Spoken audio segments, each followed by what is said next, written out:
Le phénix pharisaïque.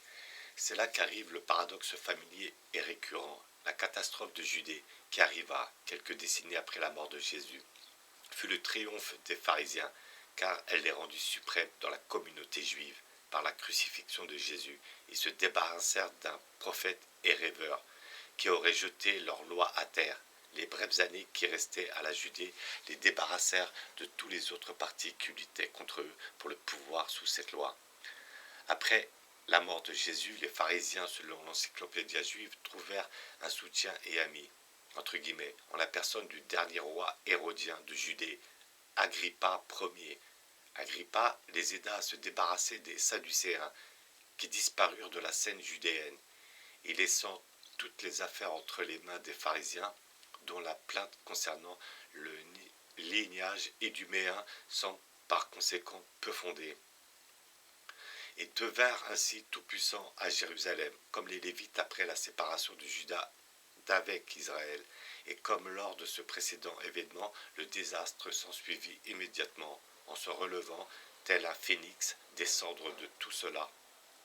Les pharisiens répétèrent aussi l'histoire des Lévites. Durant les quelques années qui restaient à la minuscule province déchirée, les pharisiens révisèrent une fois de plus la loi, entre guillemets, ces commandements d'hommes que Jésus avait attaqués de la manière la plus cinglante.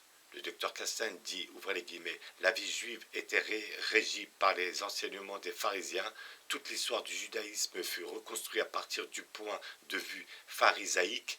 Le pharisaïsme forma l'identité du judaïsme et la vie et la pensée du juif pour l'avenir entière. Il fait du séparatisme sa caractéristique principale. Ainsi, immédiatement après la vie de Jésus et son accusation des commandements d'hommes, les pharisiens, comme les Lévites auparavant, intensifièrent la nature raciale et tribale et la rigueur de la loi. La doctrine de la destruction, de l'asservissement et de la domination fut aiguisée à la veille de l'ultime dispersion du peuple. Les paroles du docteur Castan sont d'un intérêt tout particulier.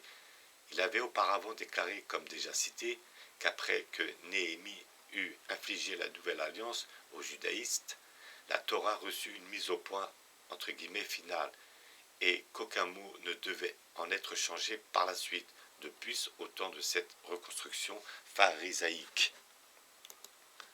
L'Ancien Testament avait déjà été traduit en grec, si bien que les changements supplémentaires apportés par les pharisiens n'auraient pu se faire que dans l'original. Il semble plus probable que la déclaration du docteur Castan se réfère au Talmud, l'immense continuation de la Torah qui fut apparemment commencée durant les dernières années de la Judée, bien qu'elle ne fût consignée par écrit que bien plus tard. Quoi qu'il se passât, la vie et la pensée du juif, entre guillemets, furent une fois encore établies pour l'avenir entière, et le séparatisme fut réaffirmé en tant que principe suprême de la loi. En 70 ans après Jésus-Christ, peut-être 35 ans après la mort de Jésus, tout s'écroula. La confusion et le désordre en Judée étaient incurables, et Rome intervint. Les pharisiens, qui avaient à l'origine sollicité l'intervention romaine et étaient suprêmes en Judée sous les Romains, ne réagirent pas. D'autres peuples de Palestine, et plus particulièrement les Galiléens, refusèrent de se soumettre à Rome, et après de nombreux soulèvements et campagnes, les Romains entrèrent dans Jérusalem et la rasèrent. La Judée fut déclarée territoire conquis, et le nom disparut de la carte. Pendant de longues périodes durant les 1900 ans qui suivirent, aucun juif ne vécut à Jérusalem. Les Samaritains, un minuscule noyau de ceux qui avaient survécu à toutes les persécutions, sont le seul peuple ayant vécu en Palestine. On continue depuis les temps de l'Ancien Testament.